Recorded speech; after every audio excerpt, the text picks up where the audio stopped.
I'm the Nostalgia Critic guy, remember it, so you don't have to. So it's come to this.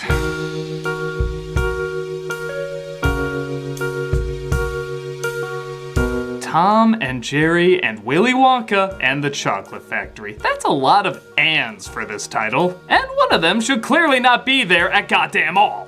I like Tom and Jerry. I like Willy Wonka. But similar to welcomely divorced parents, just because I like them individually does not mean they shouldn't stay miles away from each other.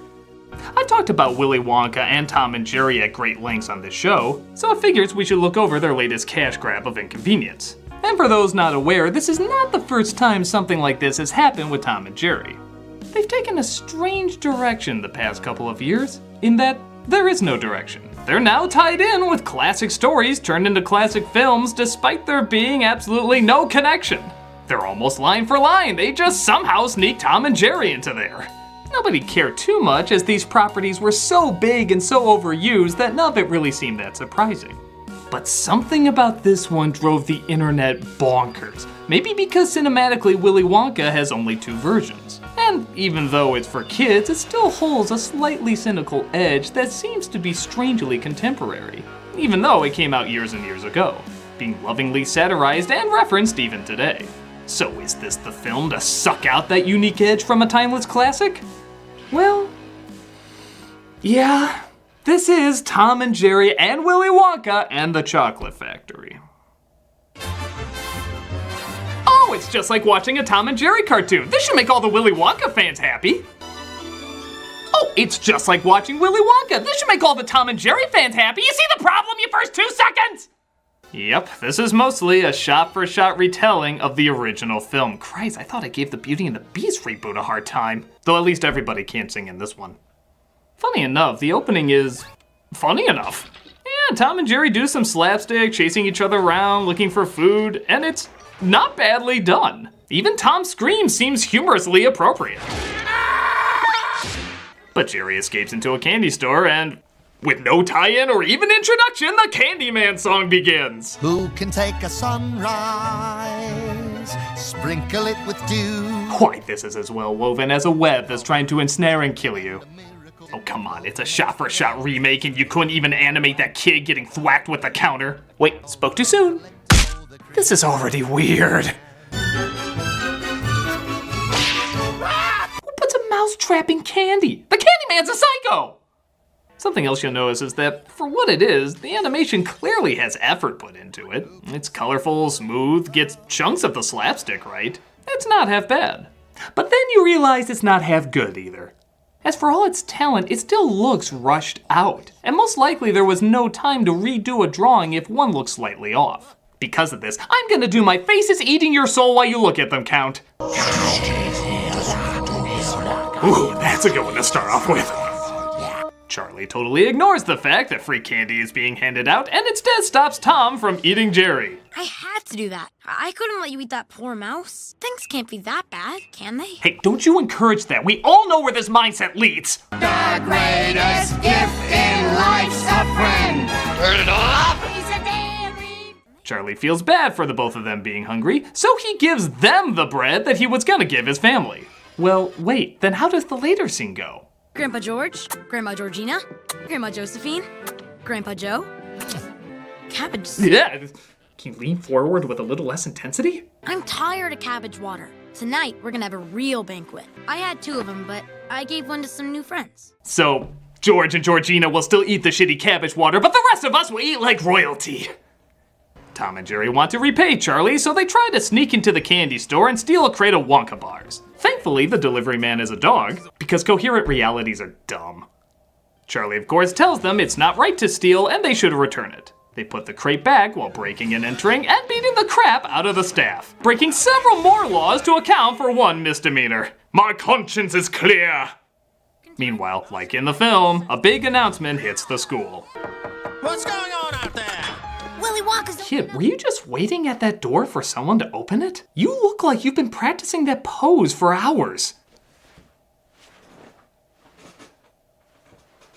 Yeah, this is good. Willy Wonka's opening up his factory. You gotta buy Wonka bars to find the tickets. Class dismissed! After Charlie fantasizes about killing them.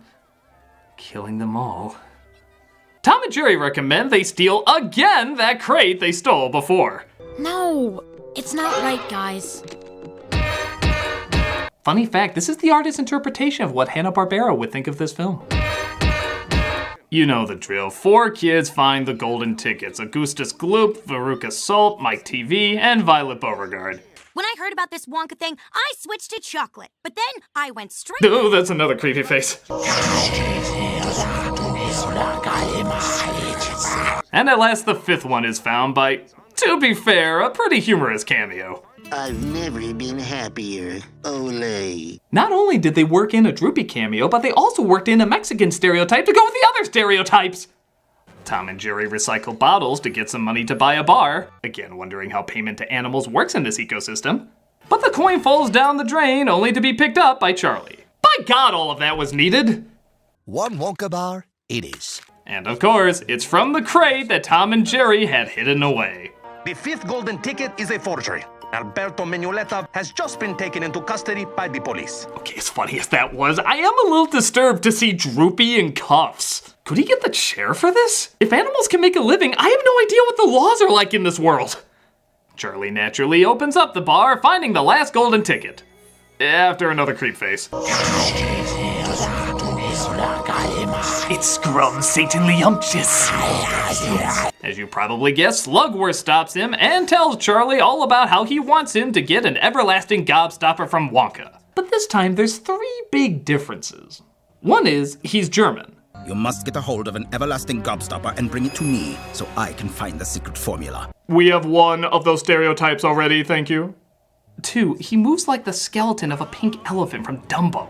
The everlasting gobstopper. If he's successful, he'll bankrupt me. I think there's too many creepy faces to count for this one. We'll just do a cliff note.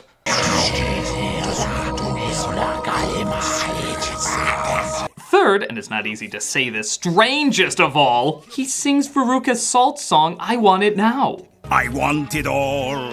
What? I want his whole world. I want to lock it all up in my pocket. It's my bar of chocolate. Why are you playing this here? It only ruins the song later when you play it again. Also, the other kids didn't get a song. What makes Charlie so special? In fact, doesn't it make him see even more how untrustworthy this guy is? It makes no sense. I want the works. I want the whole works. The bird on my plate. It isn't too late. I'm so glad kids finally have a Nickelodeon version of Pink Floyd's The Wall. Squidward, we don't need no education. Don't care how. I want it now. But Charlie sinks him down a sewer because life is a joke. And he shows his family the ticket, causing that faker Grandpa Joe to suddenly start walking. Oh, yeah, I'm fine, Charlie. I'm fine. Look at me. I never thought Oh, now that was a segue. I'm fine, Charlie, I'm fine. Look at me! I never thought my life could be anything but catastrophe. You're kinda acting like you knew it wouldn't. Thank God we have Tom and Jerry fighting over this momentous occasion. Because I've got a golden ticket. It's ours, Charlie. Here I go. Watch my speed. Yeah, I can't watch your speed because you're not showing it. Clearly this movie wanted this miracle of healing to focus on violence and maiming. If I just showed you this scene, would you think it's about a man who could walk again or the 3 of them committing a murder? And don't let the fact that you're welcoming death influence you.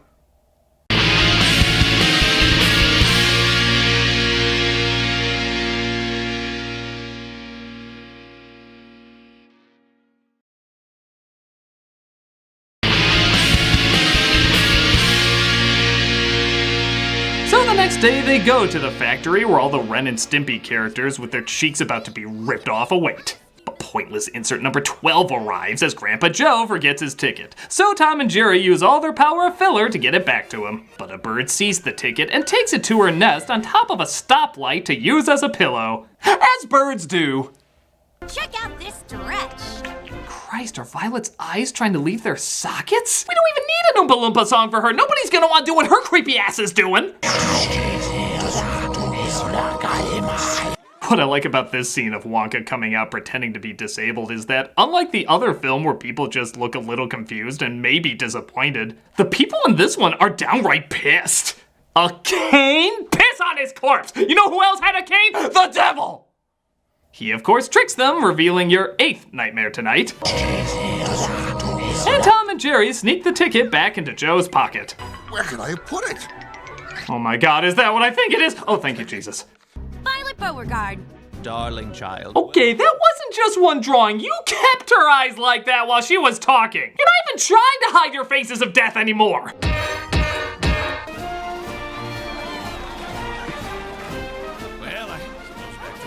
Well, wait a minute. That dog was on a leash. If they can hold down jobs, own homes, and commit crimes, why do they still need to be on a leash? Your world building is as stable as a Jenga made out of wet toilet paper! But Tom and Jerry see Slugworth and even listen to his quote-unquote evil plan. By the end of the day, Charlie Bucket will get exactly what's coming to him. And then this chocolate factory will have a new owner. I love cryptically explaining my good deeds. Oh, look, I'm going to deliver this ice cream to the children's hospital. Won't that be nice of me? So Tom and Jerry sneak in to stop his quote-unquote evil plan and come across Tuffy as an Oompa Loompa intern. Who dares trespass into my candy factory?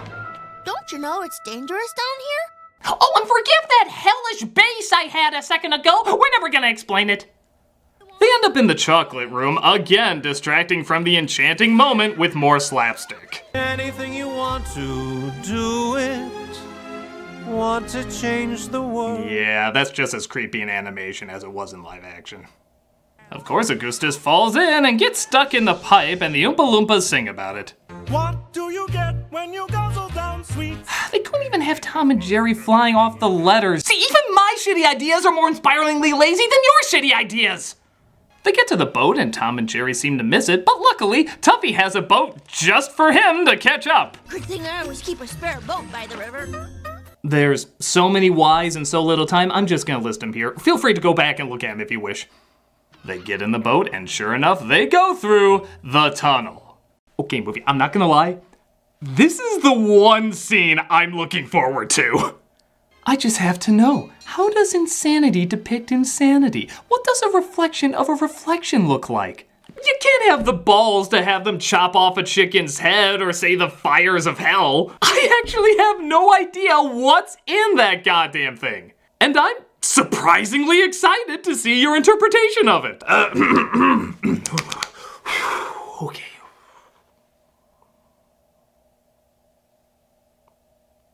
Okay, go. There's no earthly way of knowing.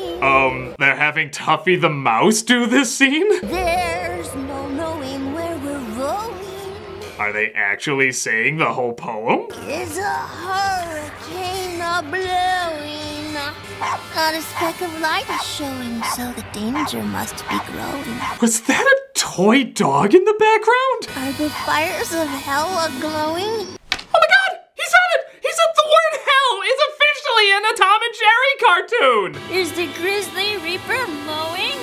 Yes! And they're certainly not showing any signs that they are slowing! This is amazing!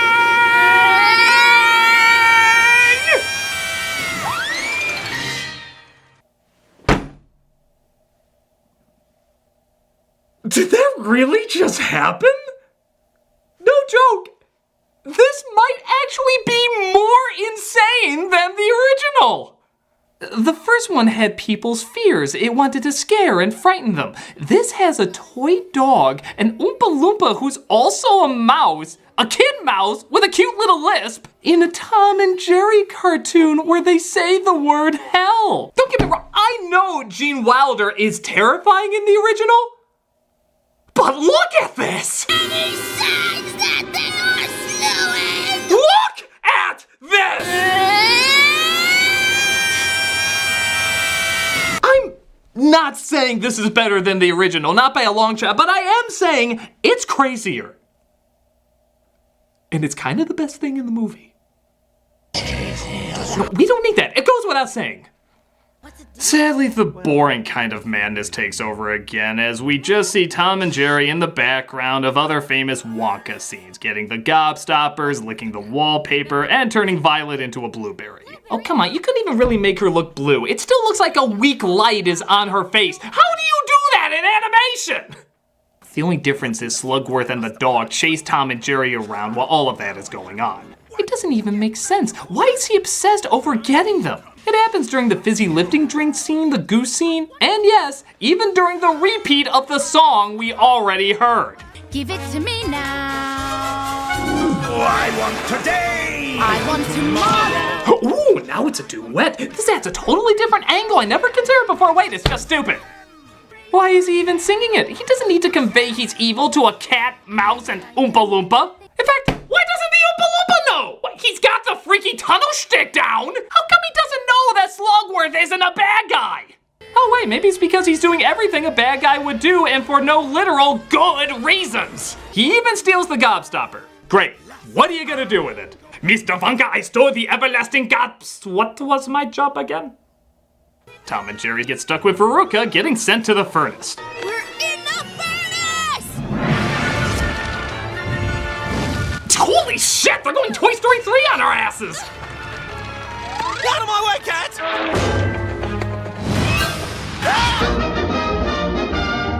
No, it doesn't end there. It ends with this. No, not there either. It's Tom and Jerry. They just brush it off, occasionally making a blackface joke. None in this one? Whew, that would have been hard to explain to your kids. Though not as hard as this. Good luck with that, parents. Mike TV gets axed off next, which means we're probably getting close to the film's traditional ending. To say the least, this movie takes some liberties. They're leaving the factory. Of course, Wonka knew they would figure out his technology and beam him back. Changing their sizes, having a death battle, resulting in everyone's insides being switched around. I mean, it's in every playbook, y'all. My offer still stands, Charlie Bucket. With 2 gobstoppers, I could rule the candy world. Does 911 not exist anymore? Now you and I can be partners. Our gobstopper will make us kings of the candy world. What is it with Tom and Jerry and smiling predators walking slowly towards the camera? So after Charlie's trust is tested, it's tested again in the classic scene where Wonka flips out at him. We didn't see any rules. Wrong, sir. Wrong. Under Section 37 of the contract signed by him, Which we never saw signed. Oops.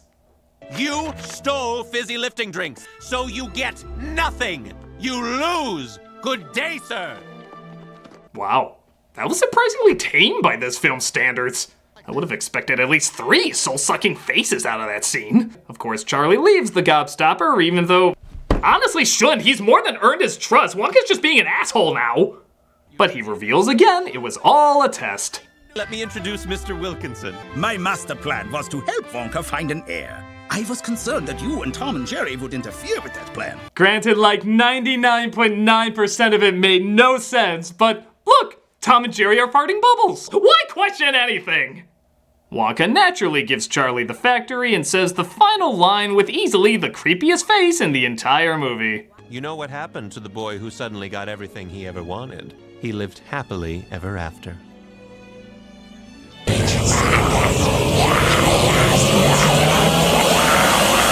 Tom and Jerry!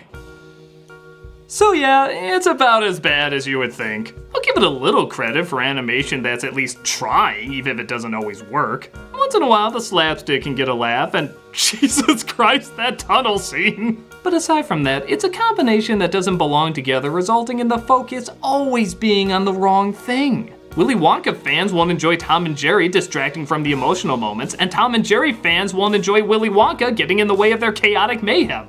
What can I say but it's a bad egg. I'm the Nostalgia Critic, and one more time. I think we're all gonna remember that.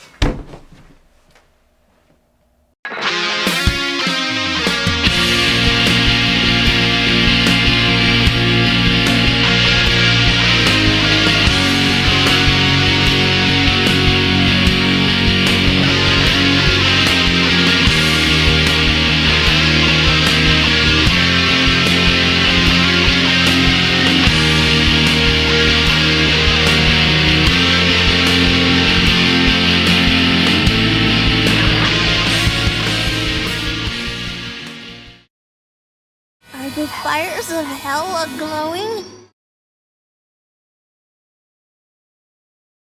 Hey, Doug Walker here doing the charity shout out, and this week we are doing Red.org. Red partners with the world's most iconic brands that contribute up to 50% of profits from Red branded goods and services to the Global Fund. Red has generated more than $465 million for the Global Fund to fight AIDS. 100% of that money goes to work on the ground. No overhead is taken. Global Fund grants that Red supports have impacted more than 90 million people with prevention, treatment, counseling, HIV testing, and care services. If you check out their YouTube channel or their site, you can see in great detail all the hard work they put into this, as well as the millions of people whose lives they've made better.